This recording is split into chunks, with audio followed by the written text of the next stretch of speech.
Can everybody see us? Hello. Can everybody hear us? That was awkward, you guys. Oh, wait, it's coming through my phone, so I know it's working. Okay. Okay, good. Yay! We made it. I'm going to need another drink.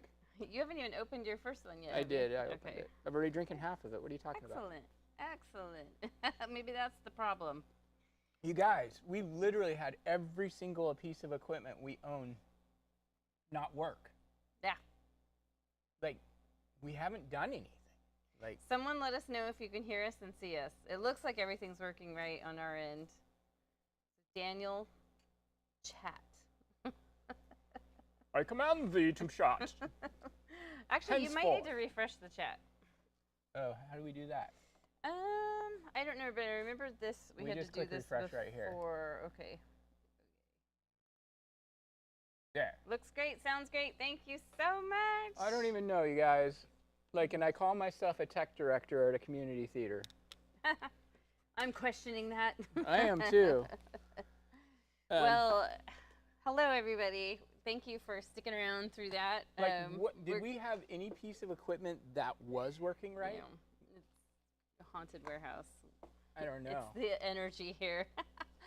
So, well, welcome. I'm Jenny. I'm This Paul. is my husband, Paul. We are Palette Knives Out for those of you who might be joining in. It looks like there's just a few of you right now. That's all right. Our regulars, good to see all of you. It feels like it's been a golden age since we've Feels like it's been like 2 live months. stream. A lot has gone on, and I'm so happy we were able to schedule this. And I'm excited to paint with you guys. So let's go ahead, Paul, and zoom in. Go. Oh, we could zoom in a little bit. No, I think actually it looks pretty good. Looks pretty good. It's always dark up here. Just remember, always wear black leggings. Oh, because my lap is, yeah. So this was my vase of peonies, I think is what I ended up calling it. And I had a private party recently for an 80th birthday, and the mother was really into some Manet paintings that she saw at the Metropolitan Museum of Art. I prefer mustard paintings. I got Manet, but it's Manet. Oh. And so her daughter sent me pictures, and we just designed a painting that sort of embodied that. And I thought, you know what, I think my YouTube people would really like this as well. So I locked it in for you guys too. And that's what we're going to paint. We haven't really done a still life ever, maybe, or not in a long time. And I actually did, I stopped at a farmer's market, and I picked out a bunch of flowers and brought them home and put them in a vase, and I set it up in my art studio and painted it. And there were a lot of dahlias, and I turned them into peonies because this woman's favorite flower was a peony, and peonies honestly are a little easier to paint than dahlias. So the other things I added that were not in my actual bouquet was she's a huge fan of purple, so we put some lilacs in there. Things that were in my bouquet were these yellow feathery things. I'm not sure what they are, but then the red amaranth too. And those, a lot of times, they'll droop down really long. It just didn't lend itself very well to this painting. So I just kept them kind of sticking out in there.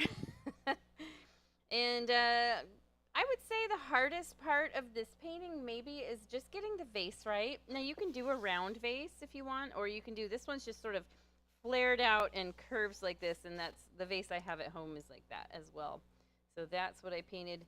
Let's move this out of the way and talk about colors. You're going to have to monitor the chat. Okay, I have my glasses. That's what Neil says. Had to refresh to see anything, but it's working. I'm a little behind. Okay. Well, you're not behind because we haven't started yet. Yeah. So these are the colors that I picked out for this particular one. Again, if you do not have these exact colors, don't worry about it at all. Just manage with your own colors.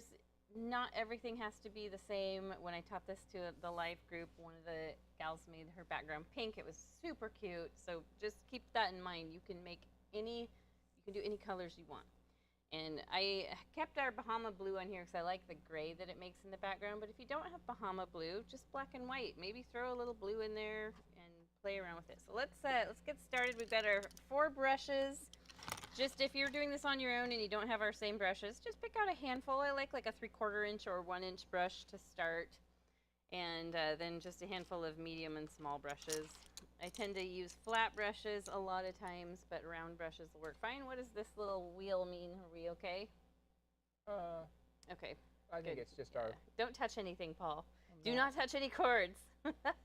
Get your hand away from whatever you're doing. Let's do a toast. Cheers to Paul not touching any wires. Stop it. Okay, he's not responding. It's okay. Cheers to painting. Let's take our biggest brush to start. Go ahead and dampen it in your water cup. Dry it on your paper towel. And let's start with making a gray. Now again, you can use black and white. I like to use black and Bahama Blue just for the extra tint of color. If you don't have Bahama Blue, throw a little, whatever blue you have in there. Or like if you had like a purple or something. Okay, went for white already. And let's go ahead and at first, we'll kind of lay out where the table is. It's maybe about a third of the way up. I'm using the thin side of the brush. This does get fixed up, so don't worry if your line is sort of bowed or not quite right. And I'm just going to do kind of flippy flappy brush all over the place. Let it run out of paint. Every once in a while I might dip it right in the turquoise or Bahama Blue, or if you're doing black and white, you can dip it in the white just to throw some extra bits of lightness and brightness in there. You want me to paint it the way I see it? Paul is having eye surgery on Monday. We are all extremely excited about it. Not excited about the bill in the end, but we did got some good discounts with that, shockingly. No, it's a write-off. It's a write-off for Kaiser. So, yeah, we're excited for him to be able to see. He did a painting recently to show me what things look like to him, and it was very sad. So anyone who's had cataracts, I really feel for you. Don't let it go to the point that you can't see shit. You keep saying that, like I just was like ignoring it. Well, you've never been one to like make doctor's appointments, so yeah. I'm just going on your history. We already actually discussed this earlier this week. We are very excited that he is having that surgery. I wonder, maybe refresh the like stuck on an old message.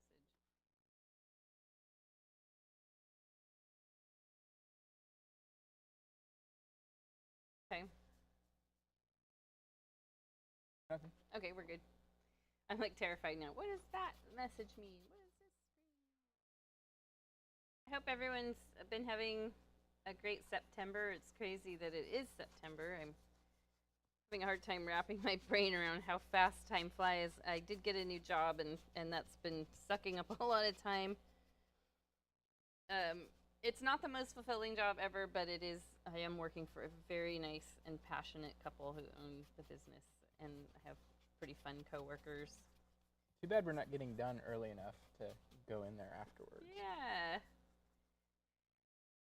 So, yeah, I just have been doing that and trying to, I finally just told, after working there, I've been there about 5 weeks or so, and I said, hey, I need you to request having Friday and Saturday nights off just because of my art business. My career. And luckily they were able to work that out. So most of the time, unless I'm having to emergency cover for someone, I can be here. And it's a restaurant, so yeah, they are open those hours that everybody hates to work. Actually, they're not too bad. They're not one that closes at like 2 a.m. They close at 9 p.m. So doesn't mean you get to leave at 9 p.m.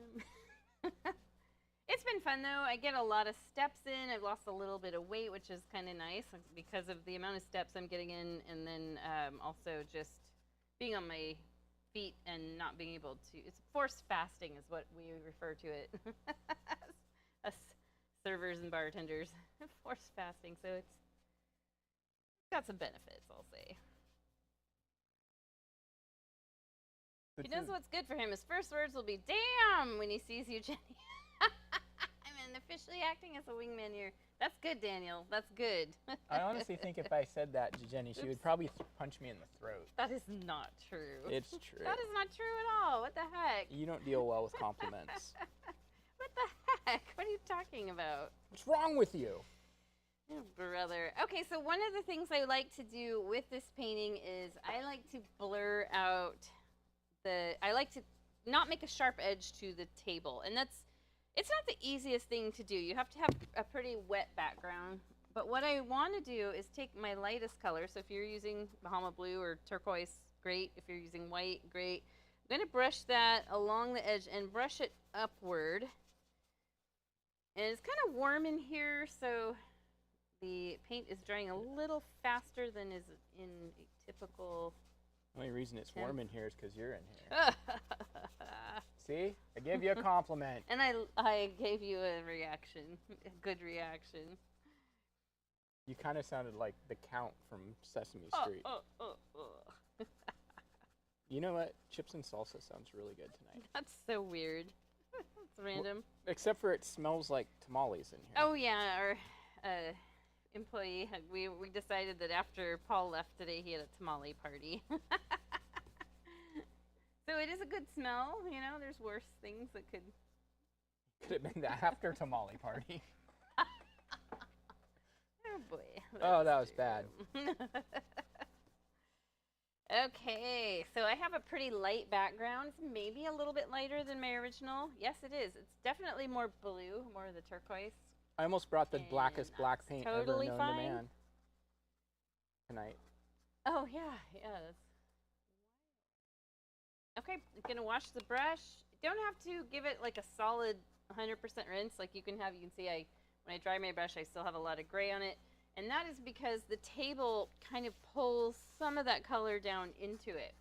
Now this is where I make, it's not the most gorgeous color, but it's great for this setting. I'm going to use white and a little yellow ochre. This is how wow, we that do really it. overpowered a lot. I feel like I have not been able to paint much at all lately, and it's been dragging me down, man. So I'm going to just brush that on there. This is actually a little bit more yellow than I had intended. I thought you were going to say a little bit country, and I'm a little bit rock and roll. Gosh.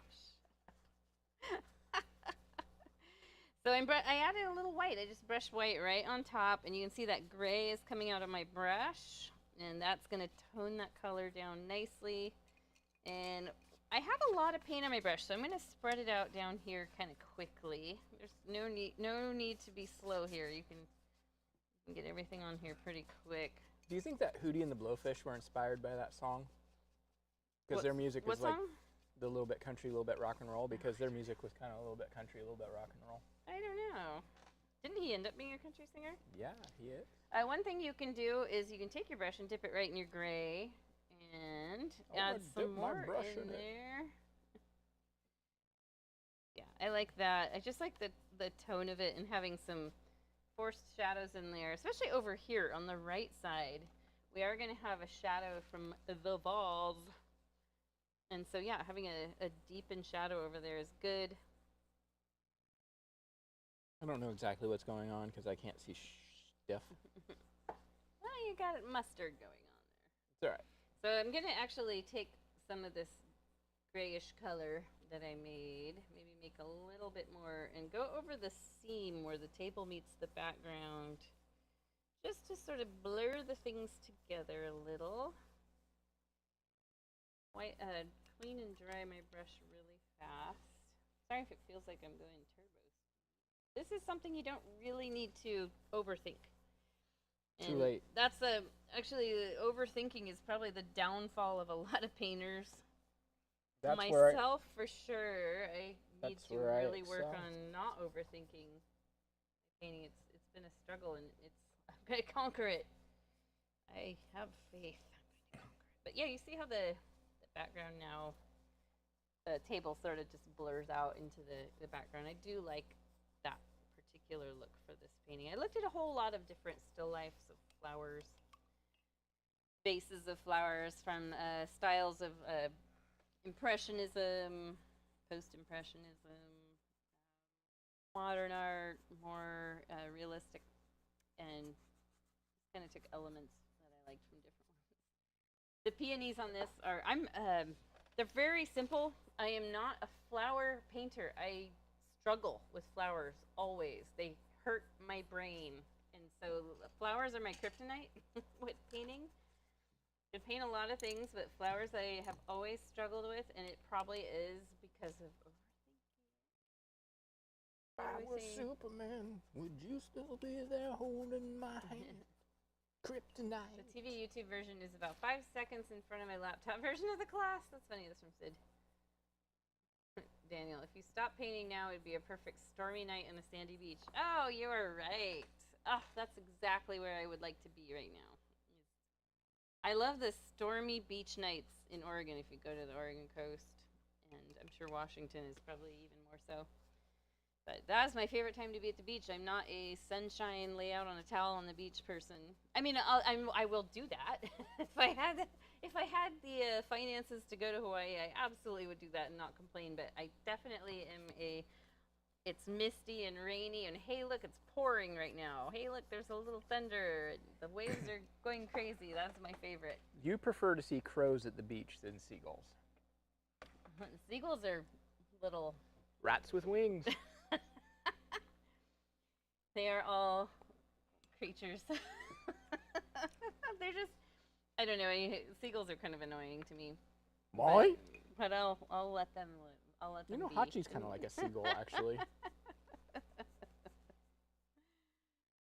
Okay, take a breather, take a sip of whatever you got. We are going to move on to just sketching out the vase. And we're going to sketch it in white. So I don't want you to or even just this light color actually would be really good, that sort of beigey color. Our brush kind of carves into the wet paint. And you can use a pencil. You just need a very faint outline. And you can change things up. You can do a different shape of face. Have a look at some pictures of paintings. I'll probably pick up my number 4 flat brush, but you could use a little round brush too. And I'm going to use my light beige color. I might pull a little more white into it.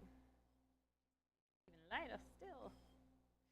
And let's see, I'm going to pop up, let's have a look first at the OG painting. So we've got this sort of smile shape, and then we're just going to taper that up. In my private party, some people made one that went straight up, and it looked really cute and worked. Looked awesome. Went to a private party. But this is about an inch up, so I'll find the middle of the canvas and go about an inch up and make a mark. That's about where the bottom of my vase is going to be. And it's pretty wide. You can make it really wide. I'm just going to do that smile shape, maybe like 4 inches this way, 4 inches this way. So you have like 3 to 4 inches on either side. I maybe made it a little bigger than I needed to. So that's kind of cool where the paint's still wet. So here's what I could do. I could just blend that out and be like, that never happened. And then I'm just going to go up, just sketch it out. Again, you can use chalk or a pencil. Chalk is great if you ever have to do some drawing on a canvas. Chalk is really nice for that. There we go. So about like that. It's not perfect. It doesn't have to be. It's going to get outlined later, so I can clean anything up. Like this kind of bulges out a little bit here. No biggie. We're not going to overthink it, right, guys? One thing that I didn't really do in the live class I taught, because it was literally, they were great people. I loved them all very much. It was 16 people. They were all family members. They all flew in from out of town to surprise Grandma, who was turning 80. There was all kinds of ages there. Mostly everyone was adult, but there was like a 17-month-old. And it was like herding cats. Teaching this class was herding cats, herding really fun, friendly cats that were great. But it was some of the things steps I had to just be like, okay, I gotta leave that out. We're gonna move along. And this is one of those. So I want to take my biggest brush. I want to take some of this beige color, not very much, and I'm just gonna scribble it in here, because what we are looking at is we're looking through glass that's filled with water. It's gonna distort colors and light a little bit. And we do end up scribbling other colors in here along the way, and that actually just ends up making the vase look really pretty and fun. Wanna see you scribble it. And we add some white highlights. And some people ended up with a solid color vase at the end because they just decided to fill it in. We didn't do this part though, so they just decided that later on. I'm gonna wash my brush, clean, dry. Oh, Daniel's going, in theory, to the coast tomorrow, but darn it, it's not going to be rainy. I'm going to use the corner of my brush and pick up any nice bright color. Like I could use yellow here. I could use, like I could make a pink. I'm going to use the turquoise to my advantage and just pop some bits of that in there. Now, we don't want to completely erase the background. We're just wanting to see like it's distorted. Colors are sort of distorted, so you can see through it and see the shade of the background wall popping out there a little bit. Unless you want to make a solid color vase, you absolutely can. Nah. Oh, they looked cute when people did that. No, I know, but you don't want to do it. It's just not me. Okay. Okay, about like that. And then we are going to just lay out the peonies. I have 5 peonies. I have 4 that are facing towards the viewer. This one's, I guess, kind of a 3/4 view. These 3 are really facing straight on. This one's sort of an angle, and then this one is, we're looking over the top of it, so it's got that cup shape. And then we stuff all the other flowers in around it. So let's take probably either your number 4 or your number 8, just a medium-sized brush. And let's go ahead and make a really light pink to start. I'm gonna dip the brush in water. I like the flexibility of having. I like how flexible water makes the brush bristles. So I'll grab some white, pop it down next to the red. Now the red's gonna really overpower right away. And I have this is really like a blue-based red. You could use a red that's more orange-based.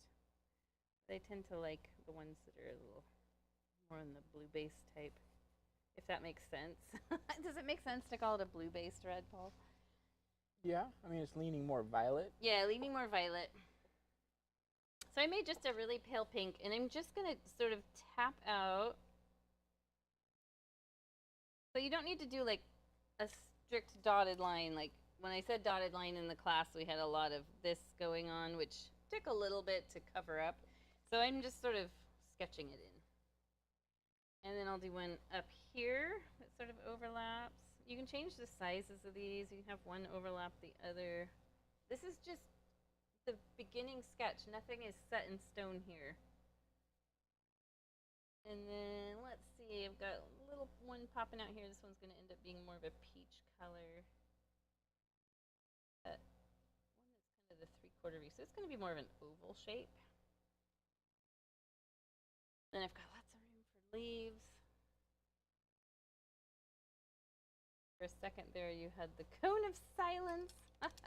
You know what they call those, Daniel, at the vet? They call them Elizabethan collars, which I think is really cute. Are you talking the cone of shame?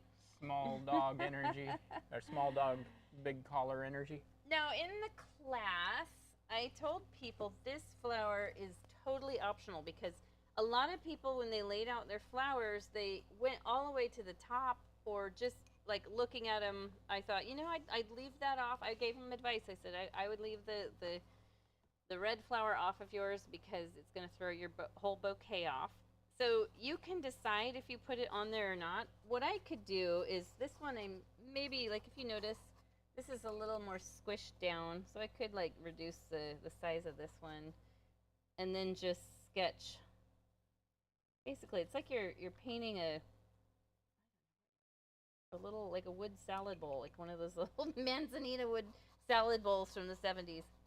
I'm going to do a little oval in the top because that's going to end up being the center. Don't overthink or stress about what we're doing right now because this is all just the preliminary stuff. I'm going to go ahead and just toss a little pink down in here. Remember, don't fully color it in. You're just wanting reflective color here and there. One of the things I like to do is like bring it across the bottom like that. And now we're done. Good job, everybody. Have a good night. Kidding. Now we have lots of fun stuff to do with the peonies. A fly in here, Paul. Yeah, he's been hanging out for... I'm not sure why I washed my brush, but actually, I'm going to use that to my advantage. I'm going to make a deep kind of wine / Merlot Cabernet color with red and blue. And it's a little more red than blue, so go ahead and scrape off red and then use like maybe half the amount of blue. That will be your recipe. You'll see the blue will come in right away and try to kick the red's ass. But we are going to add a little more red back in there. Dark colors just really overpower. So I've got this nice, I guess I'd call it a Cabernet color. That's the color I like to use for my flower centers. It is a red-leaning purple. So. And I'm just going to literally draw circles center of these. This one will be an oval because it's kind of an oval shape. And they're blobby circles. So see, when I'm filling it in, I'm not like trying to fill in a perfect circle. It's better if you dab it around and make it look more like an amoeba and less like a circle. I'm running out of room. Yeah, that's why you kind of design your own bouquet, because luckily I have experience with flower arrangement. Yeah, Paul's mom was a florist, and he got to work there in high school. This one I will darken up later, so it's a little different and darker than the rest of them. There you go.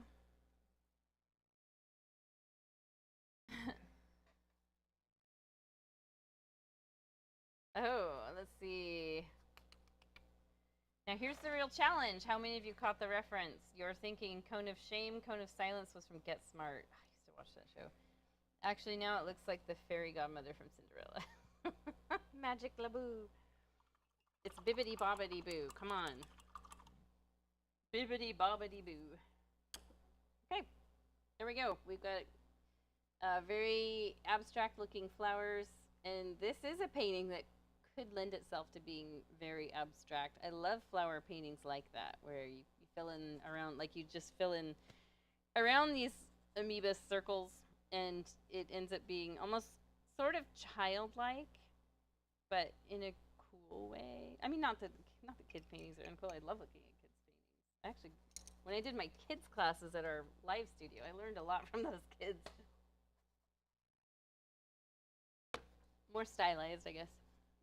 So let's take our brush we were using, this flat brush. You can use either your number 4 or your number 8 if you've got those, or something similar.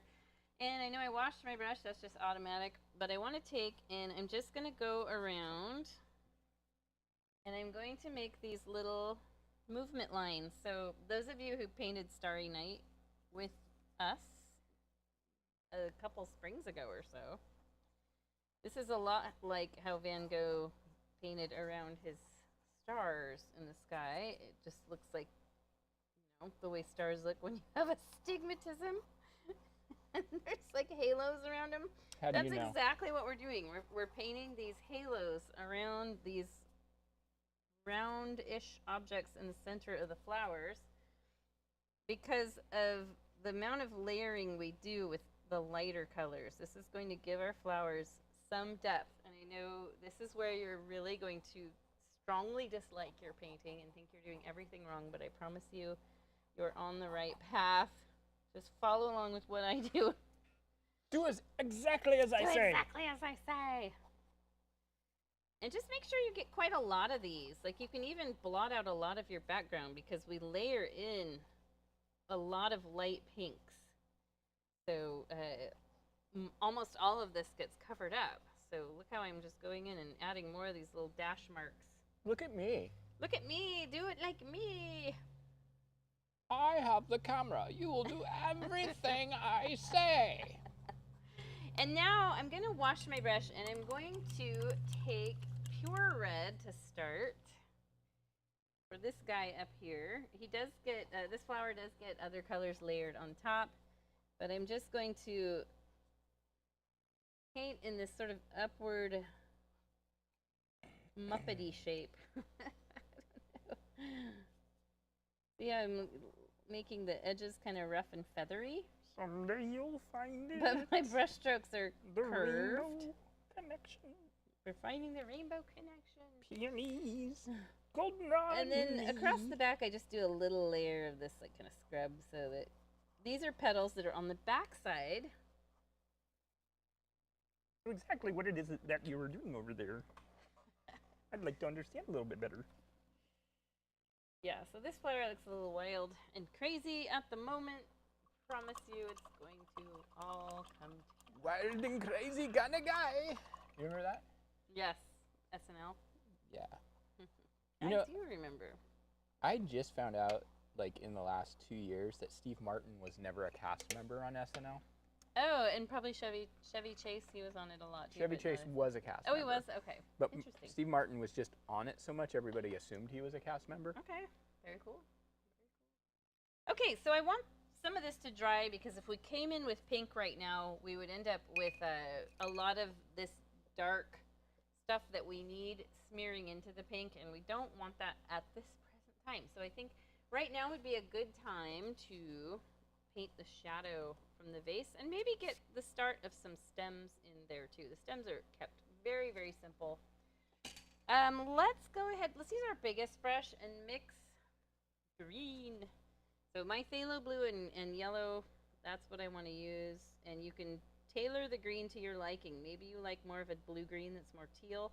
I tend to like a green that's maybe a little more yellow for some things. But with this sort of painting, you can have different levels of greens because we've got a vase full of flowers, and a lot of times there's like filler in the vase. In mine that I made to do this painting, I put eucalyptus in it, which was cool, but I decided not to paint that. I tried, and I was like, no, I'm not teaching that. One of the things I do like to do to deepen that color or mute it a little bit is you can take the corner of your brush, pick up just a little dot of red, and throw that in there. Now, it can turn purple real easy because of the blue, so you just add more yellow back in, but I do like the way that sort of tones everything down just a bit. I ended up making a little bit darker green than I had planned, but that's okay. I like the way you paint it. And what I want to do right now is I've got a lot of paint on my brush from mixing, so if I were to just paint the shadow right now, it would end up being way too harsh, and I want a little bit softer shadow. Let's have a look. There you go. It's it's kind of, actually I mixed water with the color when I did this, but I want to just give my brush a quick rinse or wipe it off on the towel. Dab, dab, dab, and let's actually dip the tip of the bristles in the water and just mix a little water. You see that? See how watery I made that? It's like a watercolor. It's a nice thing about acrylic paint. It is water soluble. You can make acrylic paint sort of like a watercolor. And my favorite way to shade things is, like, see how I blotted my brush because I realized I had a little bit too much going on. My favorite way to shade things when I don't want a really harsh shadow is to mix water with my paint, treat it like a glaze. And you can layer, add more and more. I go right up to the vase. And I might even come under the vase a little bit here. You can turn your brush, use the thin edge. You can turn your brush, use the wide edge. Just go right up to your outlines, because when we re-outline the vase, we don't want any gap. The shadow needs to come straight off from the outline of the vase that we'll put on later. And one thing I could do is I could dip it in the pigment that doesn't have water mixed in and streak some of that in there just to break it up a little bit. I like the idea of shadows having different tones, sometimes some darker areas. Don't know if that lines up scientifically. Probably not. Just gonna go out on a limb here. Well, it depends, because but in the painting world, you can do it depends, anything. because if there's transparency, like here, I'm gonna throw off science. Dip my brush, pick up a corner. are you denying science now? I'm a science denier. I'm gonna throw some blue in there, but not in the whole shadow, just maybe some patches. Because when you're painting, you're kind of breaking the rules.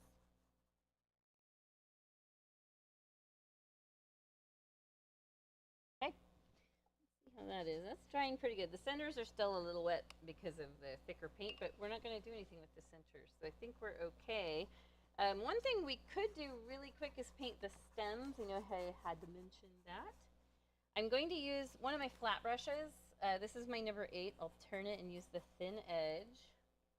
Grab my green that I made, not the watered down one, although you could. You could do some with the fully mixed pigment and some with water. And like maybe I'll start with this one and just say, okay, this is the stem that's attached to this guy. Sort of let my brush run out of paint. Now let's have a look at these.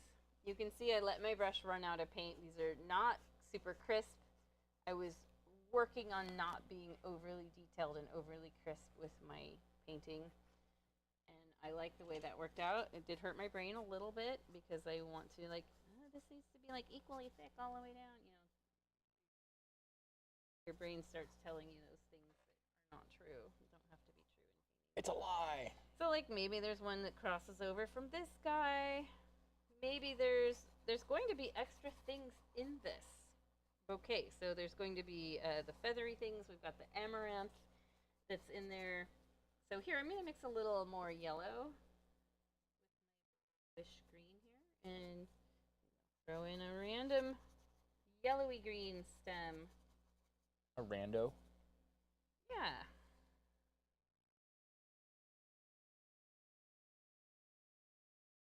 And you can do as many as you like. They don't have to be connected to everything. You can just be like, this is how many stems I have, and that is that. This is the way things are. Down a little low. But yeah, it's, I would say, try to not listen to that little voice inside your head that's telling you to detail everything and make it nice and sharp and perfect. Fighting that myself. That's not something I ever struggle with.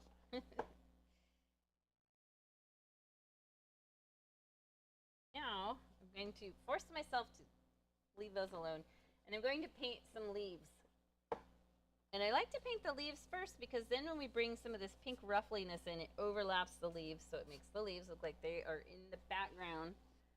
And you can use any brush to draw your leaves out. A lot of you might like a round brush for drawing. I've gotten so used to using a flat brush that I just use the thin edge. And I make these kind of elongated almond shapes. Or leaf shapes. How about that? Yeah, just elongated shapes like that. And you can look up flower leaves and get some inspiration from different leaf shapes. Oh, that fly is annoying. It keeps landing on my face. And my painting! Get out of here. He likes to hang out when I'm having lunch. He liked the tamale party. So look, this one I made really stretchy and long, and maybe it's a peony leaf that just got a little out of control in its growth, or maybe it's a leaf to something else, some kind of vase filler. I like to make some that go off to the side. Again, use your little round brush if that's easier for you. 'Cause sometimes it's kind of hard to get a nice sharp point with the flatter brushes. I am using the thin edge. This brush is a little bit frayed. Maybe I'll have one poking out up here.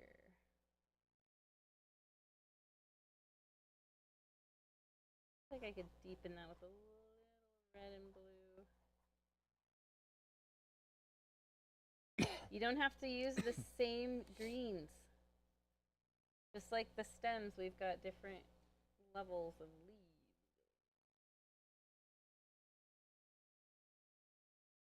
Every leaf that you put on there could be covered up by a flower. If you get one on there and you just really think it looks clunky and weird, you can put a flower or some kind of decorative element over the top of it. Just some little dabs with your brush in a color, like let's say one of these.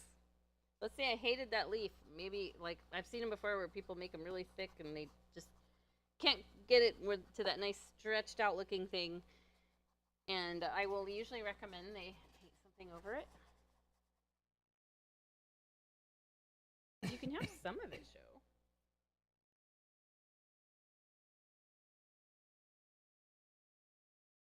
And we'll get get some highlights on these leaves later. Maybe I'll tuck one up here. Just, you know, it's not gonna, maybe it's not gonna be permanent. Maybe it'll get a flower, fit over it later.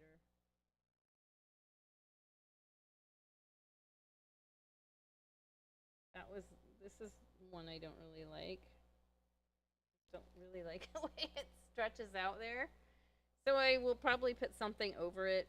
Let's see. Probably a decent amount of leaves. Yeah, here's an example of one that just doesn't really fit in very well. It's not horrible, but I'm not like set on it or in love with it. Anyway, not locked in. And all of my leaves ended up being the same green, despite the fact that I had to remix that color a few times. My light source with this particular setup is up here somewhere. So all of my highlights on the leaves, which you'll see later, are on the top edge of the leaves. And I could have really over-detailed these. I looked at lots of different leaves from different bouquet paintings, and I just thought, I don't have time for that. I don't want to do that. So, let's leave these alone. Work on something else. I see what you did there. I'm going to work on this guy because I do want to get the light pink going, but not while this green is wet, because then we will end up with a snarled up mess that nobody will like. So we're going to leave these guys, work on this one up here. You can see through mine, and you can see that, yes, I drew it in a light color, and I'm trying to cover it with a dark color, which is never a fun thing. But luckily, on this one, I have a lot of light pink. Not light pink, it's more like a, it's like the color you get when you put raspberries in a blender with some yogurt. Raspberry smoothie color. And I make that with white and a lot of red. So about like this. And one thing I like to do is I like to throw a little yellow in there too. And then I'm just going to scoop that in. Scoop de jour. See how my brush strokes are kind of swoopy? But I'm leaving a lot of the dark red showing through as well, because I am planning on adding more color to this. Maybe pop a little on the back side. Tippy top of those flower petals over there. One of the things that's kind of cool about peony flowers and peony paintings is you can make them kind of shaggy, which is what I did with mine. I'll show you here. See how all these little shaggy lines that we do with white? I like that because you look at it and you can say, yeah, that's flowers. Those are flowers, you know. But I'm not having to individually, cleanly paint perfect little flower petals. Oh, my little bandage is because I got a tattoo by Greta. See that? It's a little ghost. I'm not going to peel this all the way off because there's a really bad scab under there, and I'll tell you why. It was partly because Greta had not done a lot of shading with a mag needle, which is one of the ones that has a whole bunch of little needles. Wait, hold on. Let's back up. That is Greta's very first tattoo. This is Greta's very first tattoo. So you can see the cute little ghost face there. It has little pink cheeks. And we'll color these stars in with yellow.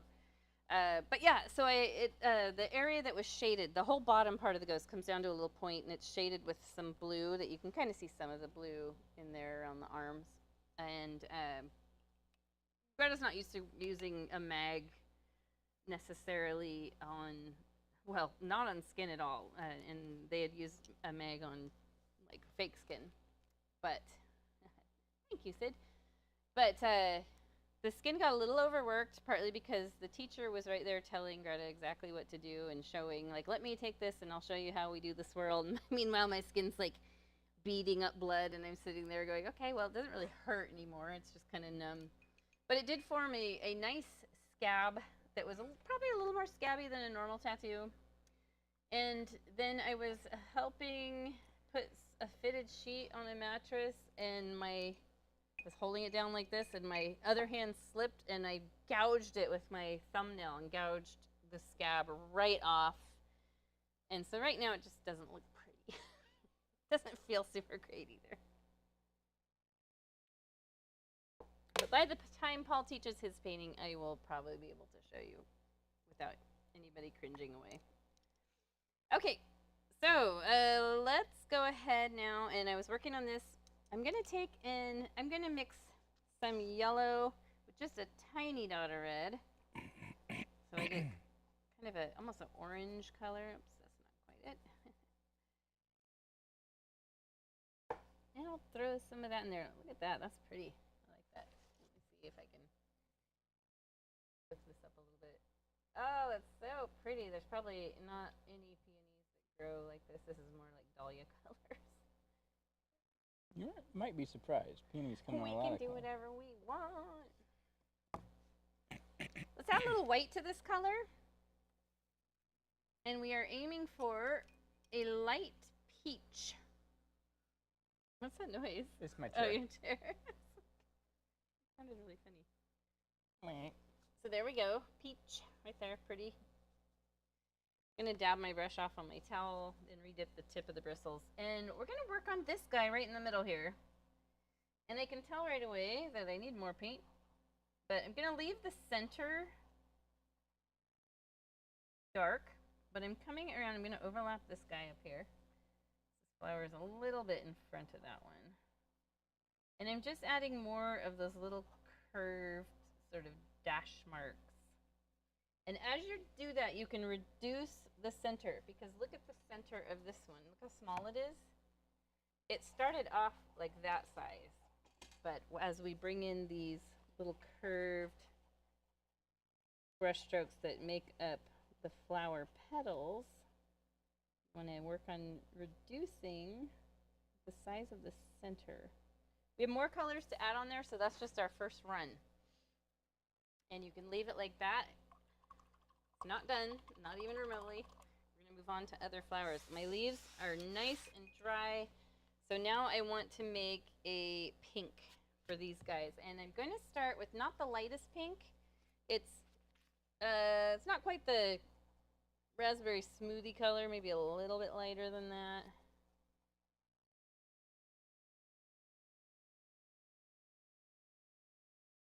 Hello, little fly friend. Enjoy your 72 hours. That's like how long they live, isn't it? Mm-hmm. Terry has yellow peonies. Cool. Terry has really good flowers. We have a ton of Terry's Paul's other sister. We have a ton of Terry's canna lilies. And one of them bloomed already, but the other ones you need to get in the ground because they're going to get root bound in those pots that they're sitting in. Remind you that I might be heading towards shoulder surgery, so. Okay. I have a lot of paint on the brush. You can see it there as I'm holding it up. See how it kind of frays the brush out a little bit? I don't want it frayed out that much. You can wipe your brush on your palette. That way you can dip back in that paint if you want, or your towel. But look at it now. It's so much better. A lot narrower. And I'm going to work around this guy. Same thing, we want to end up reducing this overall center of the flower. And we are doing the Van Gogh thing by adding curved little dashes. Every once in a while, make one like a little more curved out. See that? Like, I've been doing all of them like this. But you really want, with a flower, once in a while, maybe one's going to curve way out. Especially on the outside edges. Just to change it up a little bit. Now here I'm going to go over my leaves a little.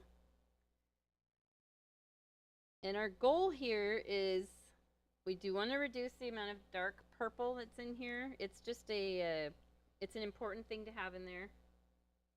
But let's have a look. These all started out like that. And you can see how much of the purple is left. You do want it in there because otherwise you just end up with a big pink blob of cotton candy. So the dark color gives it some depth. I saw the raccoon with the cotton candy video again last night. I haven't seen that. Did you send it to me? No, it's been around on the internet forever. He's got this big old glob of cotton candy, and they always wash their food. Oh, weird. So he goes over to this puddle with this big glob of cotton candy, he dips it in, it just melts. Oh, buddy. And then he's like, oh no, where'd it go? That makes me sad. It is kind of sad. Kind of Hachi-ish. Hachis are old dog. So you can see I'm working towards eliminating any greenish background color. Like this is kind of greenish to me, so grayish background color. And reducing the center size of the flower, but we still have other colors to add. So we're gonna force ourselves to stop on that one and move on to the next one. The rest of these peonies are this pink color. This is the only one that's a little different. But if you want to do something different with these color-wise, you absolutely can. But remember to occasionally make the one that's a little more rounded, especially like around the edges. It's fun. And go up over the edge of your leaves to make them really fit in properly.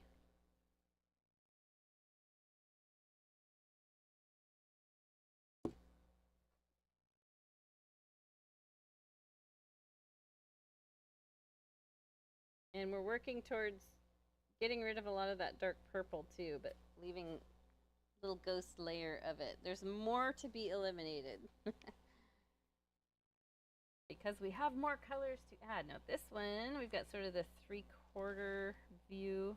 Here, I'll show you again. See how we're kind of, this one isn't straight on like the rest of these are. This is a little more 3/4 view.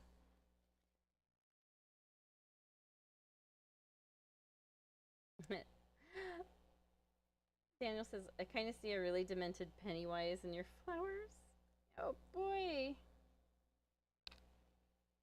I really like the It movie. I haven't seen the second one though, from like there was the one that came out in like, I don't know, 2017. I haven't seen the sequel to that one. So look what I'm doing right here. I'm kind of using the thin edge of my brush and brushing inward. It's almost like you're making, it actually reminds me of a Venus flytrap. It's almost like you're giving it teeth that are sort of closing over the center. And you can turn it into a Halloween horror painting if you want. Rain mercy more. And while I've got this pink, I might throw a few streaks in this guy up here. Not a ton. We want it to remain mostly red, but I'm a fan of just adding color. Especially in the flower world. Lots of colors are good. This guy, he needs just more of the peachy color. Any more pink you want to add down on your vase, feel free to do it, but just make sure you're not completely covering. You still want it to look like, unless you want a solid color vase, you still kind of want it to look like it's glass and it just has some reflection. So I washed my brush, got a lot on the canvas right here, so I washed my brush, dried it off, and it's just damp, and I'm sort of just spreading that color out a little bit.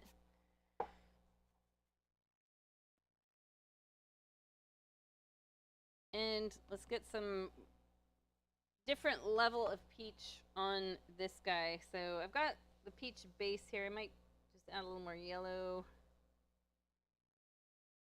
white, kind of goldenrod.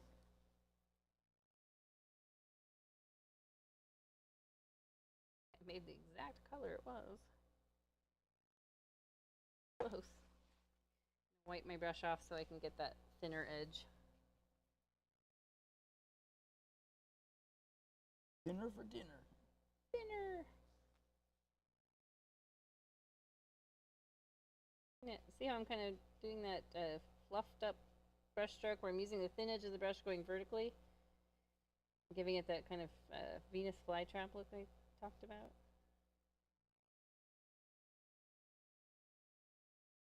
Anyone who has joined in and didn't hear me say this, I'm not one who considers myself a good flower painter, but I've been able to figure out a few tricks of the trade that make them look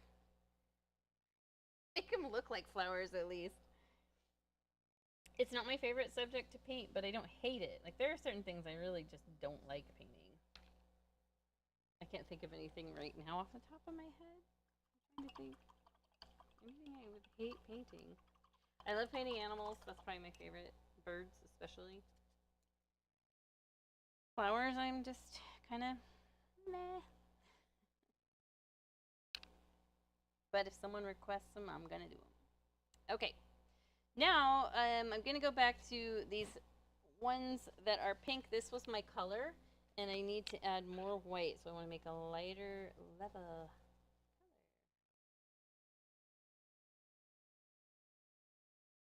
Yeah, that's good. I like that. That's, you can see the contrast of, but it's not crazy light, like it's not white yet. It's just a light pink. I'm gonna wipe my brush on each side so I have the thin edge and work my way in.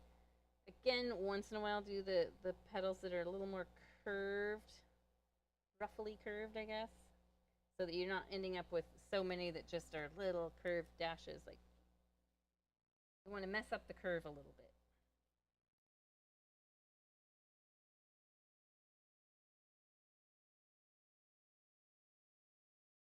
So we're leaving some of the darker pink and some of that red. There's not much of the deep red left.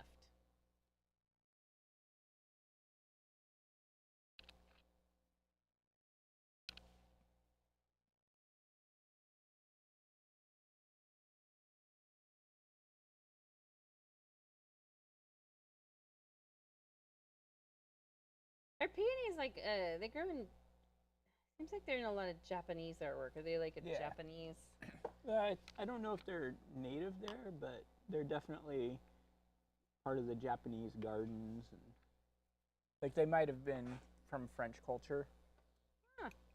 Not 100% sure. Yeah, I would see them a lot in Japanese paintings and kind of Japanese style tattoos. Well, you have one, don't you? Tattoo? Yeah, I have a bunch of peonies. They're definitely a traditional Japanese tattoo subject. Huh. So yeah, you can see that like 90% of that this color that I had slashed in there earlier, where I was like, you guys are gonna hate these flowers right now. I've eliminated like 90% of that. And we still have white to add. We could even add a whole another light pink before we added the white. It's just one of those things you can just keep layering and layering as you go. Okay.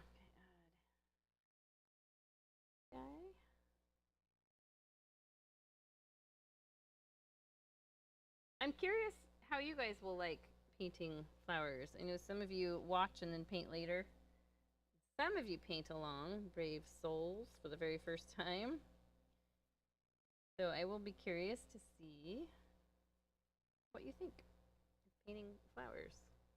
I know we did a painting years ago when we first started GoBox, maybe a couple years into GoBox. It was called Moonlit Peonies. So if you can search for that on our YouTube channel and find it, and it's the same type of flowers done my same way that I'm doing these, but it's definitely more of a kind of realistic expressionism type. Not really abstract, but sort of. So, okay, looking pretty decent. Let's see what happens if I, instead of adding white, like I could immediately go to white, but I'm going to add just a really pale pink. Mine where it's just kissed by the color, just kissed by a little red. Like that.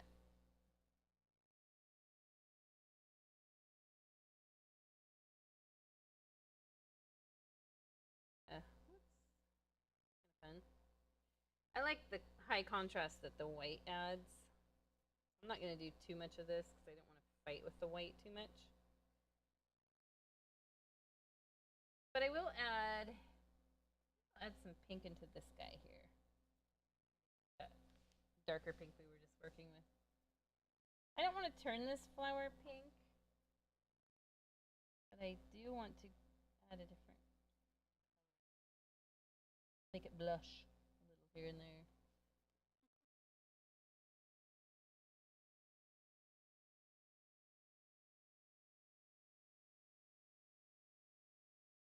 Flowers are not done, so don't spend any time worrying about those. What was that? Did you hear that too? Yeah, what was it? Do you have a ghost? I told everyone this warehouse is haunted. That was bizarre. More like you probably have a mouse or something. Yeah, but like I wouldn't expect them to be out and about like right now. Not when we're in here. They know I'm an animal lover. I had to rescue a mouse from a glue trap Oh my gosh. a couple weeks ago, and it was maybe 3 weeks ago. It was very traumatic. But I think I saved it. It's just somewhere in our town, there's a mouse running around covered in Brazilian body oil. Because it's oil is what you use to counter that, and people should not use glue traps. I'm sorry, they're very cruel. If you have to kill the mice, just snapper trap where it doesn't even have time to even process what happened. Letting it die from slow, prolonged starvation is terrible. Okay, there's my little statement. Let's get some highlights on these leaves. And I want to do blue and a lot of yellow. We're making an avocado green. That's a good highlight. So it's really yellowish. About like that. Go ahead and dry your brush off because you don't want a lot of paint on your brush. And we're going to just focus on the top edge of these leaves. And if it doesn't show up very good, then I want you to dip your brush right in yellow. And you can see the difference there. Like here it is dipped right in yellow. You can see that makes a really nice highlight color. But it is still turning kind of greenish because it's over the darker green. For a little more advanced, you could use the avocado green that I had us make. And then clean your brush and add some yellow in there too. So you have the highlight along with more of an ultra highlight. Like I like having two different levels of highlights, shadows.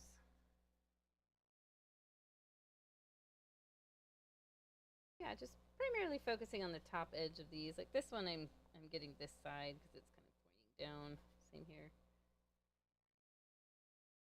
And my brush strokes, I'm not doing a solid connect to the leaf, connect to the canvas the whole time. You can see I'm kind of doing a lift tap sort of thing. Connect four. And then sort of smudging it out. A little kiss to the canvas. I'm going to add just the tiniest touch of yellow to the top edge of some of these.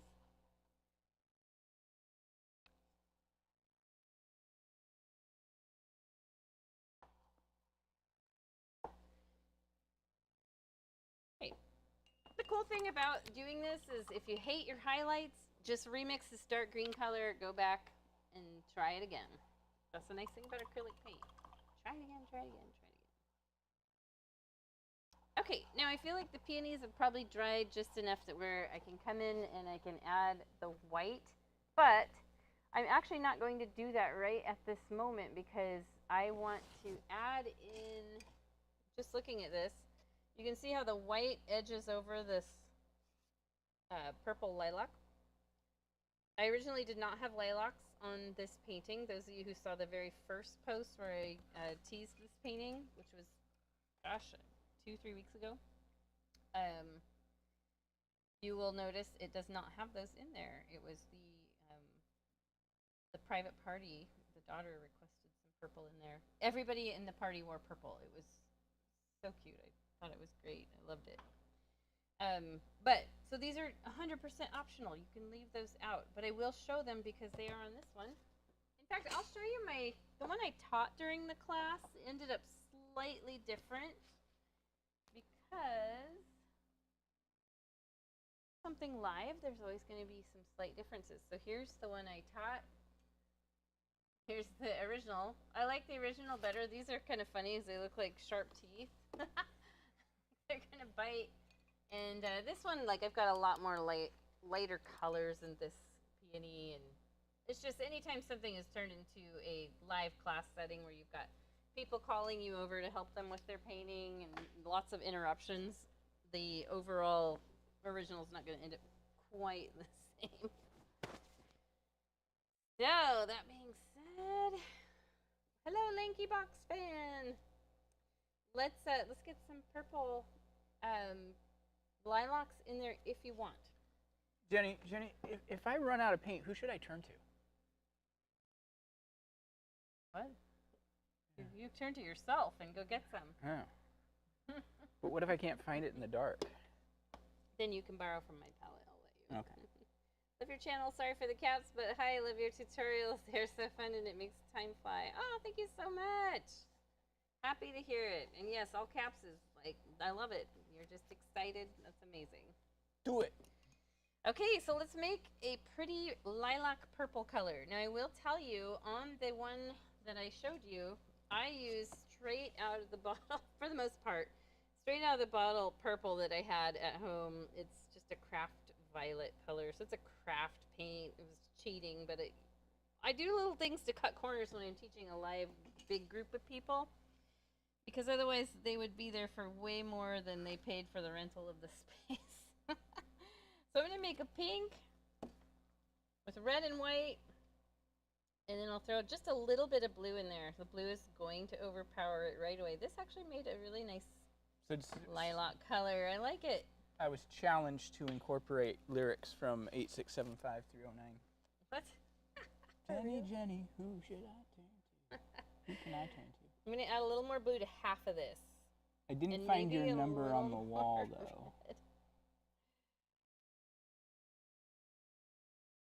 So there I've got a deeper lilac color because I want a couple different colors. I actually really like, I don't know why I use the out of the bottle colors because these are really nice. And what I want to do now is cover up that leaf. Actually, it's not too bad now that I've got the peony slightly going over it. So I'm going to come over here, and I think of this like a grape cluster where, so you know how grape clusters grow. Let me grab a piece of paper. So grape clusters grow like this, and they go from wide to skinny. We're doing that with a lilac. We're turning it this way. So it's going to be wider right here. I'm just tapping around. Just even overlap the edge of your peony because you don't want it to look like you put it in behind, even though that's what we're doing. And then just come up to where it's like narrower at the top. And I do want to continue it here too, or else that wouldn't make sense. I could blot out that leaf I didn't like, but I'm going to leaf it there. So there we go, nice little cluster. And I'm going to put highlights on it, but not right this second. I'm going to outline another one. Now sometimes lilacs they're a little bulkier at the top, and I made this one, but I kind of like that. I'll put one right here. Wait, so am I supposed to teach next week? I think I'm on the schedule next week. So I need to see because it was like written up really weird, so I'm not sure. Because she knows that I need Friday nights and Saturday nights off.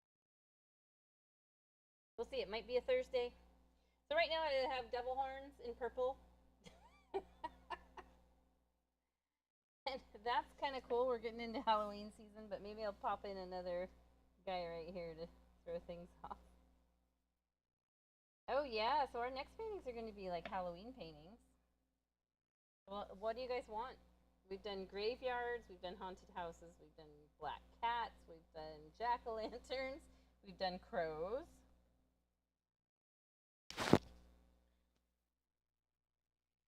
Hey, yeah, I mean, I'm not like 100% sold on these, but I'm going to leave them there.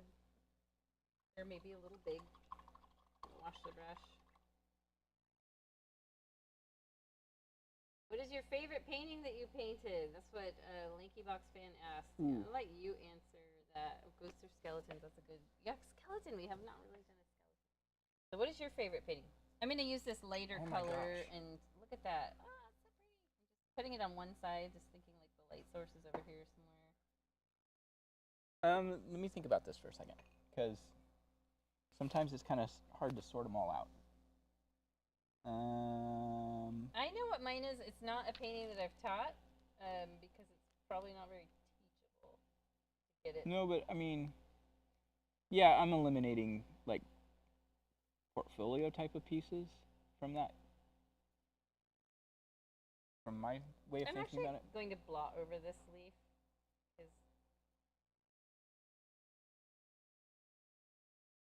You know what? This is going to sound weird. You know what my favorite painting I've done in here is? Probably the moon shrooms. Oh, really? That was a good one. That was long ago. Yeah, I don't... I think. Huh? No. I don't... Started singing Helena. I don't know why, but something about that painting. Maybe it's because it's so outside of my typical style. Yeah, it could be. It could be. So I'm going to throw a wrench in the gears of this painting, and my artistic instinct is telling me to add something down here that's maybe drooping off to the side, because I don't like how planned out that looks.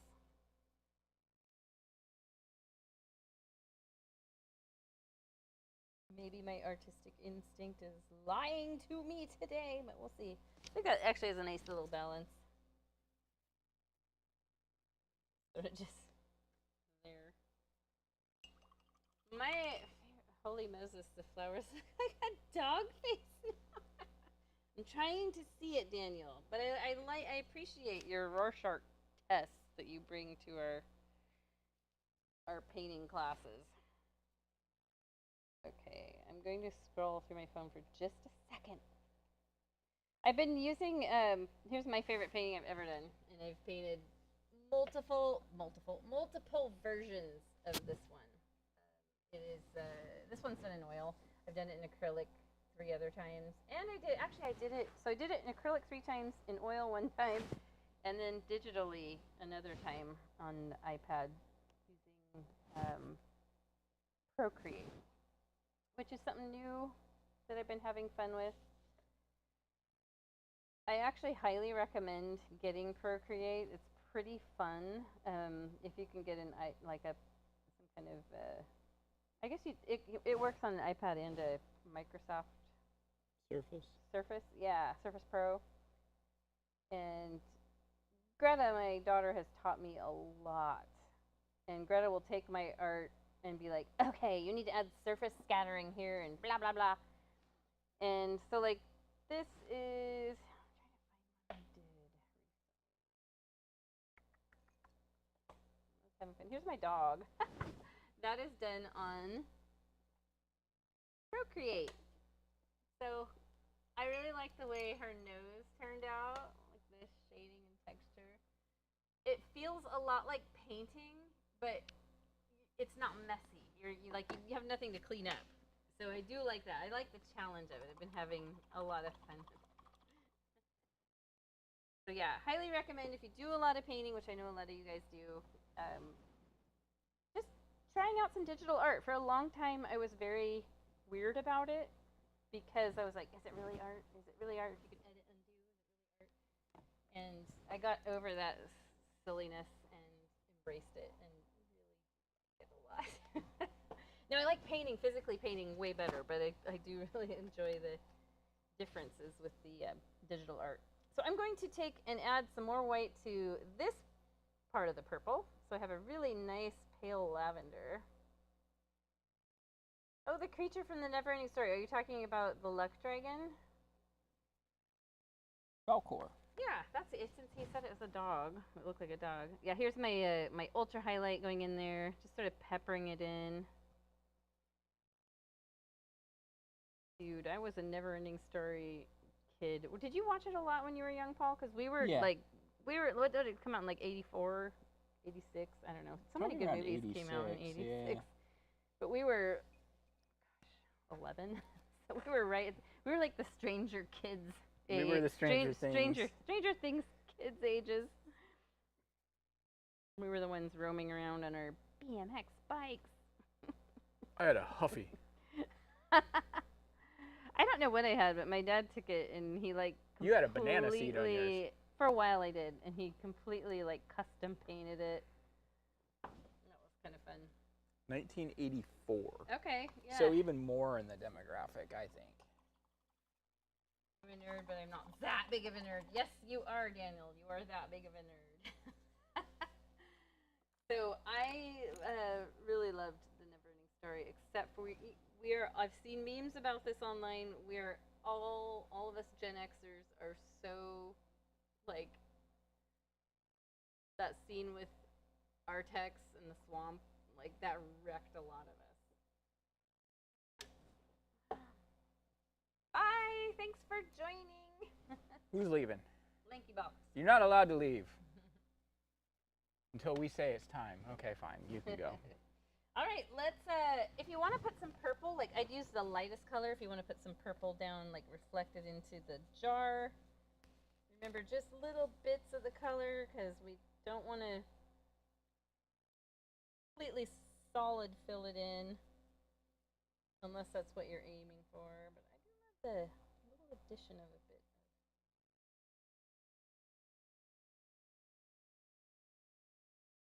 Woo!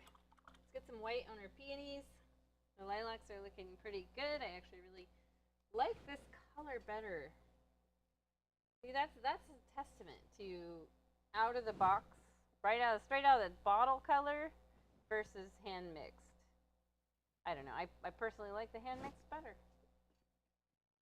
So let's go ahead now and take. I'm using my number 8 flat brush again. You could use your number 4 if you want a little bit more of a detailed look. It doesn't really matter. I'm going to use pure white. Just to dip the tip of the bristles. You can see I didn't pick up a huge amount of paint. My bristles are a little frayed. They've been overworked a bit. Kind of like your tattoo. Yeah. Actually, I am going to switch to my number 4 because those are a bit too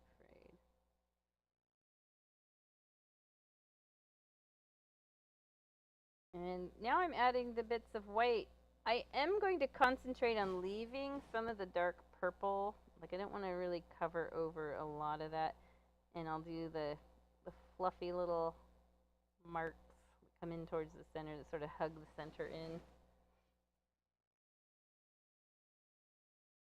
And you can really make some pretty curvy flower petals in there.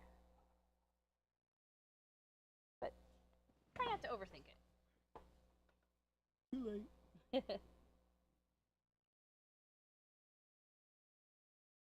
And it's kind of fun too. So here I did my first flower. I have a lot of the white going in there. Let's, like, maybe your second one, attempt to use less and see which one you like better. Here I'll use less white, maybe a little shorter brush strokes, just a little touch here and there. Say my name. Moonchild! It's funny because I didn't know until I was way older that that's what he says. I'm like, what in the world does he even say there? So yeah, there's a difference. This one has a little more white. That one has just little touches of white. To me, they don't look all that different. Now here's where you want to flick over your edge of your lilacs here to make them seem like they fit in a little better. Got any leaves there, you can flick over those.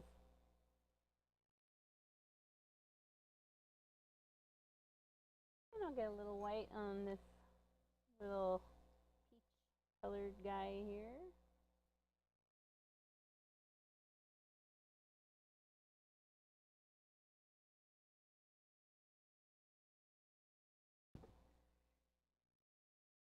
Okay. I'm pretty good.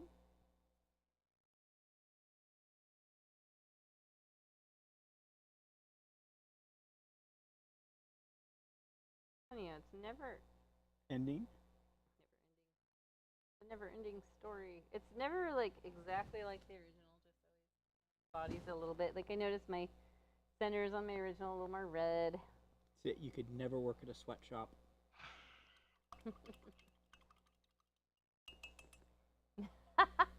Now I'm seeing a Muppet troll at the top. Okay. Ah. Is it the pointed things that make it look like a troll? So I had mentioned making this center a little bit darker. I really, in the end here, I don't feel like it necessarily needs that, but I will show you what that would look like. I'm just going to mix a really dark, mostly bluish violet and tap some of that color in there. And you can see there is a little bit more of a contrast now with the center of that one. I do like to take my littlest brush and take that deep color, or you can use pure blue, or you can use black. And I like to do little dots. In fact, my centers are so dark, I'm going to use black, and I'll do little dots in the center of the centers.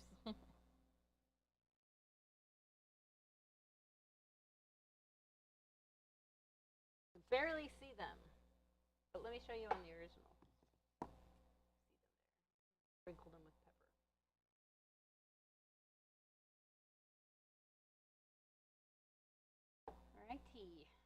come along.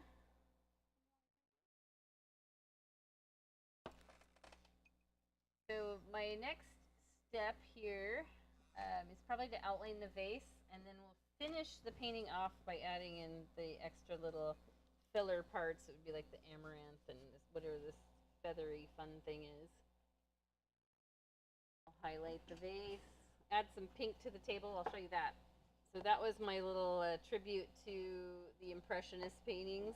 A lot of them were done with the little slash marks, especially like the whole background being filled with these. So I thought, you know what, I'm going to add some to the table because that's kind of fun.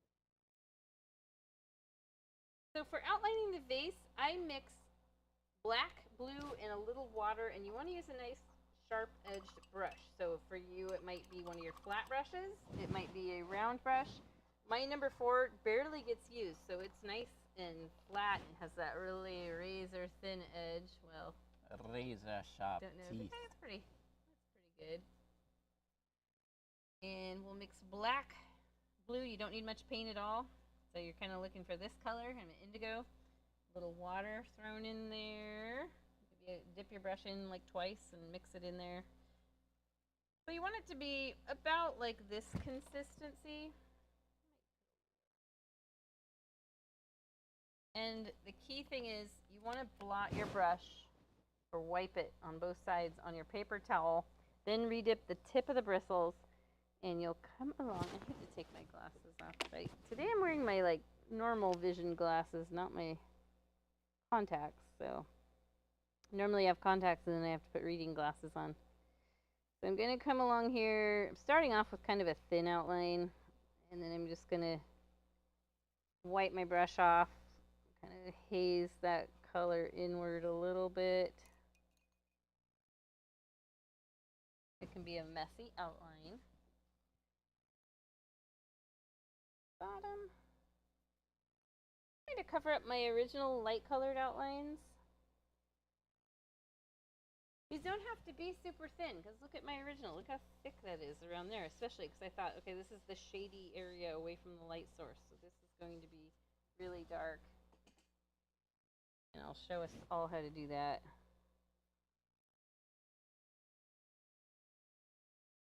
So you hear my hand drag on my canvas because I usually will use my pinky.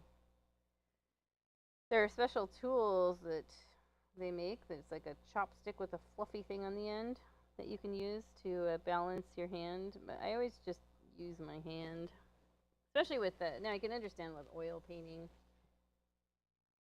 having that would be nice, but usually acrylics are mostly dry, so you're not really dragging your hand through the paint too much. So you can see I'm thickening up the outline over here. Like right in here is going to have a lot of shadow.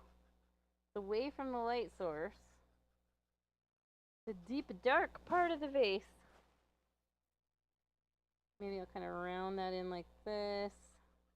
Shade this in.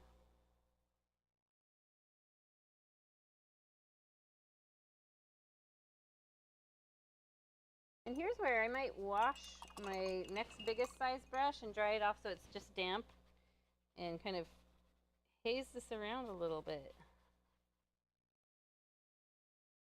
I'm sort of pulling the shadow outward a little.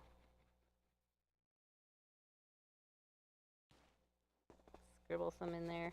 Deeper parts. Outlines don't always have to be super crisp and clean.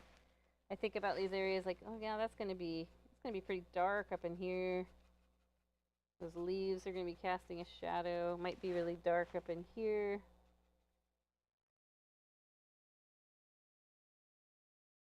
This is all stuff that's hard to show in a live in-person class, but on a video like this, where we're zoomed in, sort of, you get a little bit more explanation.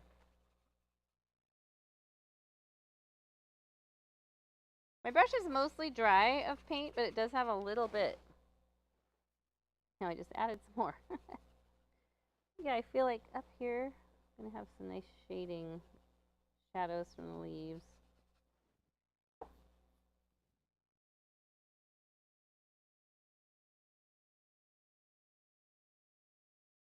One of the things I thought about when I was making this painting is like, what does the other side look like? Normally, yeah, there'd be like a, here, I'll do it. There'd be like a, kind of the bottom of the other side of the vase. And I did sort of sketch it on originally, and I didn't really like it, and I don't really like it now, so that's up to you. You might like it. So now our vase needs some nice white, bright highlighting on it. That's where this then kind of goes across there. We're not going to do that yet. This needs to dry. But we will do some finishing touches to our bouquet. Any leaves you need to touch up? Like, I feel like I could touch up that one that's sort of stuffed in with the lilac there. Vase in your face, not a paint mix. Nice. Oh, yeah, Sid. Oh, is it supposed to rain on Sunday? It is, and Monday. Wow. Okay. So my parents tried, so I've got my eye surgery coming up on Monday. And I was like, I was telling my parents they came in. Is it in Vancouver? No, it's in interstate. Oh, okay. So I was telling them, I was like, you know, I might order some sunglasses because I've never been able to just order regular sunglasses. And they're like, well, they'll give you sunglasses. Yeah, I'm like, those little paper ones. No, they're those like wrap around your whole head, like. Yeah, the blue blockers. No, it's like these big giant shield ones that are designed to go over. You know what I'm talking about? Like the ones the dentist has you wear. You don't look like you're doing a virtual reality. And I'm like, you know, that's okay. I think I'll get my own sunglasses. And they're like, well, it's not about style and fashion. You're like, yes, it is. I'm like, you know, maybe not when you're 80 years old. I'm gonna down a little bit. Okay, so let's get some pink down here on the bottom. I do pink and some white. It just sort of breaks that tablecloth area up. And it's maybe something you never noticed until I pointed it out, but you can see the difference. I really like having that on there. I'm a fan of lots of color, so let's make pink with white and red. It's just a light pink is probably what you want to aim for. If it's too dark, it's going to stand out a bit too much. I'm kind of just aiming for the lightest pink in there.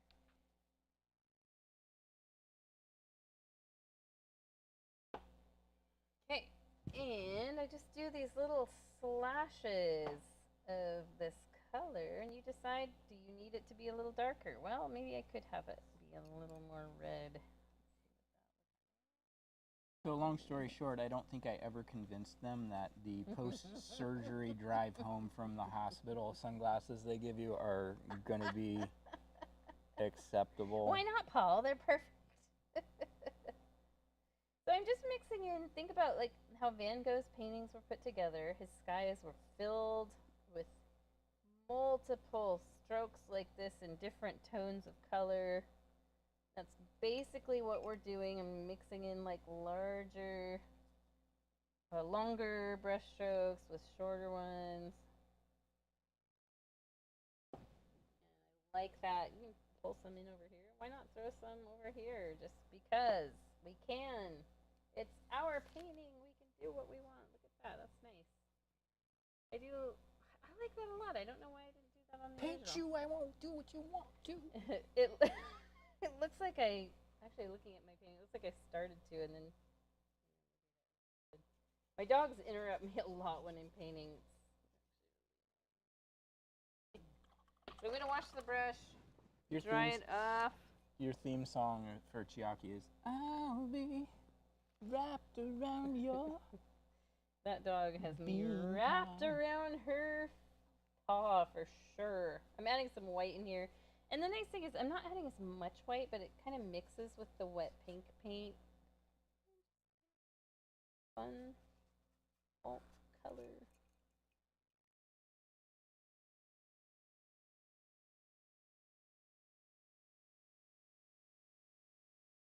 Oh. We have a decide how much you want.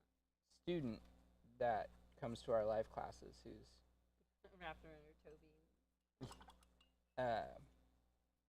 Become a very good supporter of us. And the other day she gave us this liter of black paint that is the blackest paint ever developed, apparently. She didn't know exactly what to do with it. Black. And it, like, I looked it up online because I was like, oh, it'd be really good to paint the back wall at the theater. Because I was like, how much is a No, it would not. how much is a gallon of it? Not when you look at the price. A gallon of it is $1,600. The liter she gave us was 270. 270. Yeah. Crazy. That's insanity. I want to try it now, but not on the wall. No, I used like a little tiny like eighth of a tablespoon on it on a painting. So just a few finishing touches here, and that would be our vase filler. We've got the vase filler, the amaranth, which is the dark, deep burgundy. Kind of hard to see there. There we go. And then this yellow, feathery bit, and then we have to highlight our vase, and then we'll sign it and be done. So let's start with the amaranth. This amaranth is kind of cool. It hangs down like an elephant trunk, and you can. They make amaranth flour, so it is an edible plant. I'm gonna use my number 4 brush, and I'll just make a burgundy color with. You can use black and red, or you can use dark blue and red. I'm gonna use the dark blue and red, kind of making that wine merlot sort of color. And they're little clusters that are thicker, where they grow out of the stem and then get thinner. So like the lilac, they just kind of mimic that, but a little more English. word I'm looking for. Extreme. Like they get thin really fast. I could make it droop over. Maybe I'll make one right here. Maybe I'll make it crossover. Making decisions on the fly here. That's how painting works. What did that fly ever do to you? Maybe this wasn't a good decision. Actually, I'm gonna make another one that's going out this way.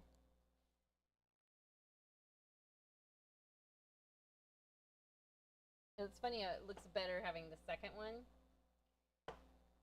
I think it's just one of those things that after you've painted for a long time, you start knowing like, okay, it needs like this tree needs a second tree right next to it, or this needs a second stem next to it to balance it out. Maybe I'll put one right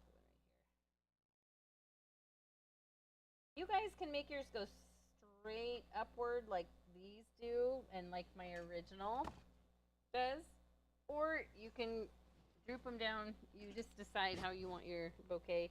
Look at pictures. Look up amaranth online. It looks a little bit different than what I painted here. They're a little longer. These are fun. I feel like I want one more right here. I'm just going to cross over this leaf. Is this the one that ruins the whole painting? There's always that possibility. Actually, I like it. Oh my gosh, I'm actually really liking this one better. I think better even than the original. I like the vase on the original. It's a little came out a little bit better, but I still have to do the highlights on here, so I can't say. Okay, now we can do a yellow feathery thing. I like to mix a little white with the yellow because yellow right out of the tube can be a little transparent, so when you paint it over a dark gray background, you get not necessarily the prettiest color. I'm using my number 4 brush, and to make this one, let's have a look at it. This is only if you can fit it in there. I had more over here, and then I covered it with the lilacs because of this party request. But here, I might do one here, and I'm just doing these little flicks. Wider at the bottom, getting thinner up this way. It is kind of a nice addition. I might just dip my brush right in pure yellow and put that on top. Where else? I'm running out of room. Okay, it's getting huge.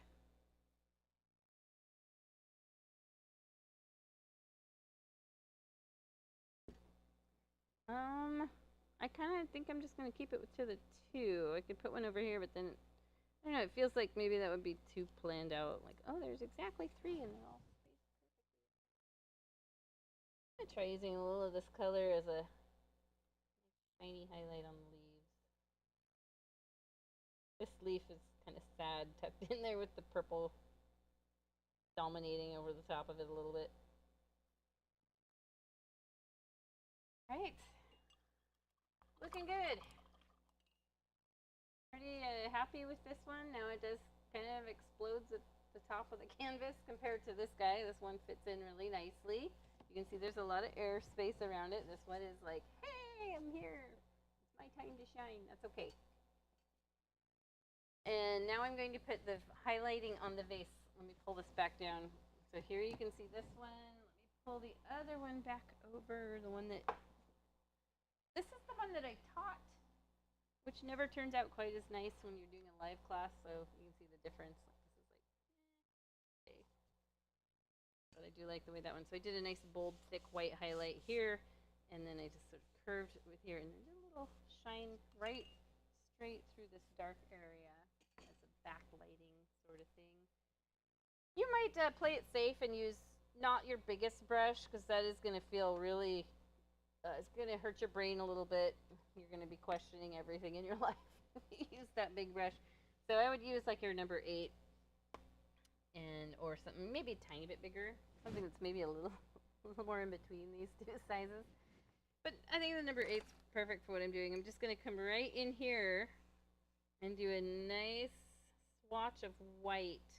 And you can add more paint to it. It doesn't have to be added from the top. Like, the major shine could be right here. Wipe that brush off. And then I'll brush a little across the bottom. Just thinking about sun catching the glass down here.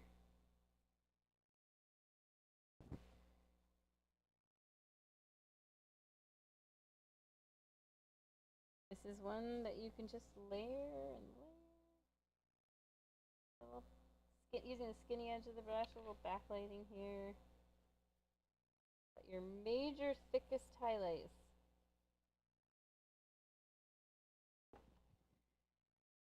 So there, it kind of has a glossy appearance.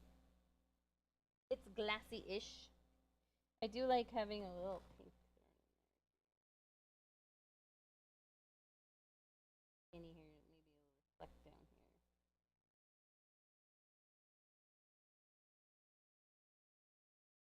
Yeah, and you can just sort of work away at the painting. Like, I could say, I'm not done yet. I want to add more here and more there and redo some leaves. Like, if I had like more time, I might go back and just re-outline the leaves. Some of them that the purple ended up being dominating around the edges of them. I might just work on the peonies some more. But I think I'm liking the way it turned out. And I'm gonna 7:30, so we actually a little less than 2 hours because we started around 5:45. What color to sign it with? That's the biggest. When you do sign it, I do like to mix a little water with my paint to make it a bit more fluid. Use the smallest brush. You can pull and twist your brush to knock off excess pigment, redip the tip of the bristles, and then sign your initials.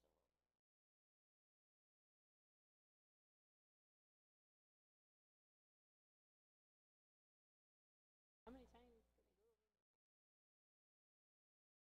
over? There we go. Let me zoom out just a click. There's dead. Okay, Zoomer. The Zoomer is dead. So yeah, this was fun. I liked it.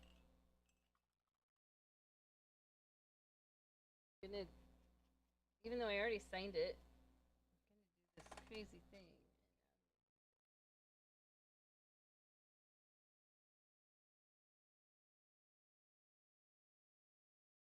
Very nice. Oh, thanks, Sid.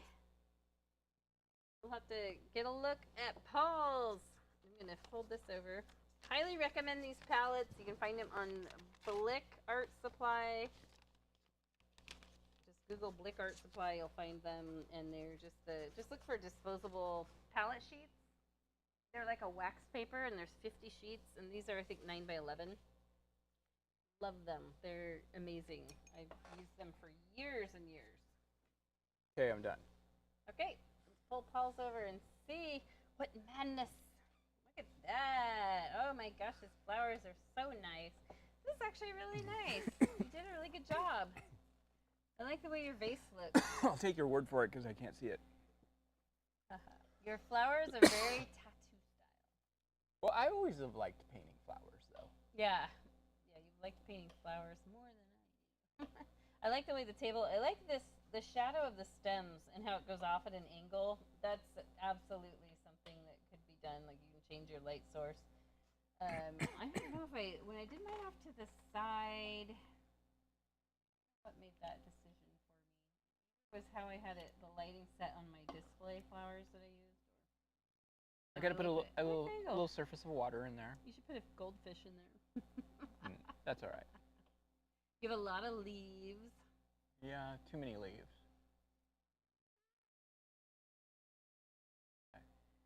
Your bouquet is very large, but your vase is also very large, so it goes well with it. Yeah, that was actually when I started sketching in the vase. The vase.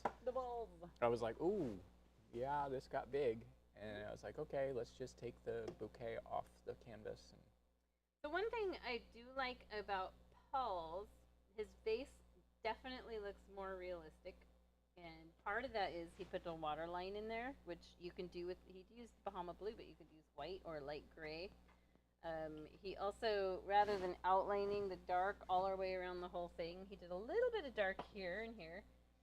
But this is just like Bahama Blue. Right, but then there's a space between the background color and the highlight, so that gives it that sort of glassy look. So there's an idea for you. Those of you guys who have not painted it yet and you've just watched the video first, keep that in mind. You can totally do your vase that way. And the cool thing is if you do it this way with the lighter color and you decide, it's just not standing out against the background enough or you don't really like it, you can always just cover that up with the darker outline of whatever color you end up doing. So this is like just my thinking too, is that if you were to get to that point and you're like, I'm just not feeling the glass, because glass is hard to paint. Yeah. It just is. But I would go, like if I wanted to go solid color, I would go just dive right into that Bahama Blue. Mm-hmm. You know, and maybe add a little bit of Phthalo Blue for the shadows and stuff, but I think that Bahama Blue would just pop. You love using this light lavender. You use that a lot. It's kind of it looks kind of grayish on screen, but it's actually a really pale lavender that he uses. So you use that for shimmer and all kinds of things. You know what? So that's something I learned about a few months ago, and I'll explain the theory on that. And okay. It's so when you've got a really warm area that's like yellow, the contrast is purple, right? Because yellow and purple are complementary colors straight across the color wheel. And so if you do a real pale lavender against a warm color like this, it gives that weird, like your eye, it kind of tricks your eyes. Like the way, like when you see a bright light, it like has that, you know, like a bright light kind of like sometimes it has that weird contrasting aspect where it contrasts against the colors around it, and it kind of blurs what you're seeing, right? So the lavender, when you do that against the warm yellow, it does that same weird little thing where it kind of messes with your eyes a little bit in a way that you try to process, and then it makes it look like it's glowing more than pure white would. Okay. So, but it's got to just have just the most subtle amount of lavender to it. So the other thing I like about Paul's is he put a lot of stems, which this is true to how it would actually look. The mine are really sparse. I just tried to like put a stem in for each flower. Yeah, but they're thicker. Like mine are pretty thin, and also yours are a darker color. Like what did you mix? It looks like you added more. You added maybe the yellow ochre too. So I made like a purple, and then I add yellow ochre and a little bit of white to make it kind of like a brown. I could have utilized more of the yellow ochre in this painting. You only used it in the table, but it also makes a really good green. So, cool. Looks good. Fun stuff. Fun stuff. We can zoom back into Let's ourselves. Zoom back out. I finished my drink. And you have a painting to design for us, so. Let us know what you would like Paul to paint. Oh wait, actually, we went for a little hike in a park, and I took a photo that I really want him to paint. That has the Tualatin River, which is in Oregon. It's very beautiful. What do you guys think of the beard? Oh, the beard is very big right now. Yeah. But yeah, the Tualatin River is a Yeah. beautiful, long river in Oregon, and we were waiting for Greta to get out of tattoo school, and we were like, oh, there's a hiking trail nearby, so we drove a couple miles up the road and parked, and there's a big community garden, and we did a little hiking trail, and it was twilight, like the sun had set, but it was still out. It's a fairly calm river. Pretty. Like it's the kind of river that you kayak up and down. Yeah. Like you can go against the current. Right there. Yeah. But there's some areas where there's a little bit more current, but that actual area, it's calm enough that I don't know if you noticed, but there were like water lilies. I did not notice that. How did you notice that? And I didn't. You're the one with the bad vision right now. Yeah. I'm the blind one who still sees everything. But yeah, I took a picture and I handed my phone to Paul and I said, "That's your painting for September." And so I'm gonna push him to do that one. And I'm gonna have to do it this weekend. Very pretty. I'm gonna have to do it this weekend, I think. Silhouette of a big fir tree on the left, and then the river right through the middle, and then on the other side, you see the bank of fir trees. I think I'm gonna have to do it tomorrow or Sunday. Yep, you are. Because I'm not sure. I don't know. Like Monday's gonna be out of the question. Tuesday, I'm not sure. Do we want him to design the painting before he can see with his cataract surgery or after? I don't know. Were Monet's paintings better before the cataract surgery? Or? I don't, you know, so I have to be honest. It's like, I should actually post the painting I did. You know, the one that this is the way I see the world right now painting. Mm-hmm. There's a part of me that's really wants to make sure that I don't forget what that looks like. Yeah. Like, in some ways it's really weird because, like, honestly, you guys, I would say my eyesight's probably 40%. It's pretty bad. You actually don't even have a clue. I would say I've lost about between 50 and 60% of my eyesight as far as, like, I can still see shapes and color, but everything's washed out, everything's blurry. You're going to be a new man on Monday. I know, but there's part of me that's like, I love Impressionism, and I love misty, unfocused, You're just going to have to squint at your canvas. And blurry stuff, and I'm like, I'm literally living in that world right now. And so there's a part of me that wants to, you know, really remember that. And I don't have my glasses on, but Daniel says the rapids at the end of the Tualatin River almost look like a completely different river. It's so strange. Where are those at? Down at the mouth. But where's the mouth of the Tualatin River? It goes right into the Willamette, actually down at Willamette Park. Oh, okay, yeah. Like that other park in Westland, real close to where we Yeah. were. Yeah, you're right. The one where we went and parked but didn't get out of the car that one day. It was too hot that day. Yeah. We sat in the car in the AC. Yeah. But there's some pockets in the Tualatin's really long. Mm-hmm. It is.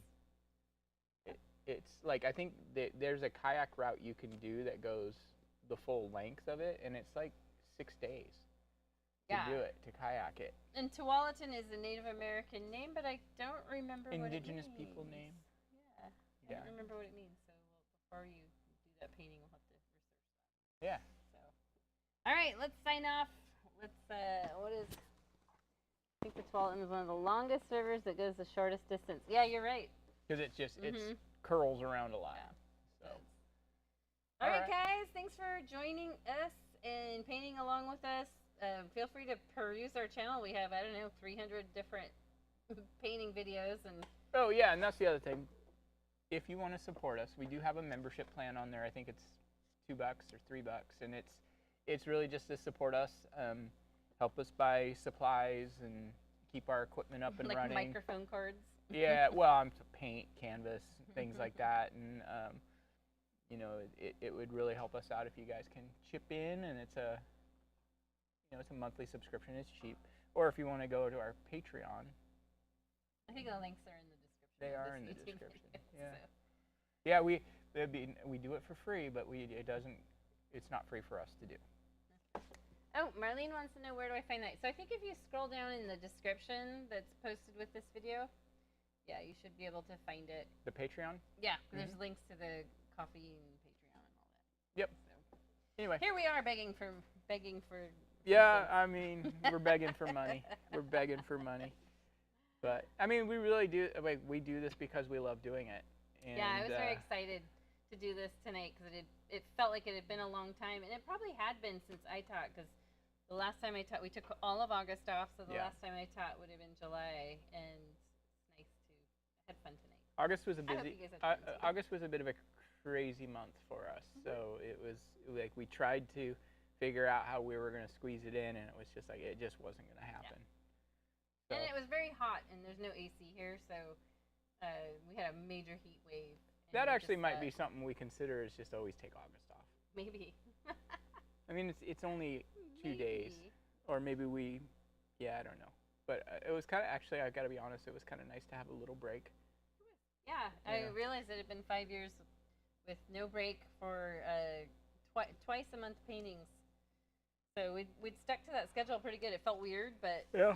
I'm glad to be here and doing it again. So I actually can say it'll be nice to see you guys next time, because I'll actually be able to see your comments and see my wife's face, which I haven't been able to really see for a while. I've changed. I literally can't make out faces from more than about 3 feet away. So, and I do drive to and from work, and it's terrifying. So. That's not good. No, but I'm not driving anymore. All right, guys, we're going to sign off, and we'll let you know when the next date is coming up. It'll just depend on like work schedules and all that, and it might be a Thursday, it might be a Friday. And we'll announce it. We don't have any theater productions this month. We'll put it on our Facebook group page, which if you haven't joined, it's called Palette Knives Out Community Page, and it's one of those that's private. You have to request to join it, but we will add you. We haven't had anybody join in a while, so please do. Yep. Talk to you later. Bye, everybody. Bye. We'll see you next time. We'll see you after Monday.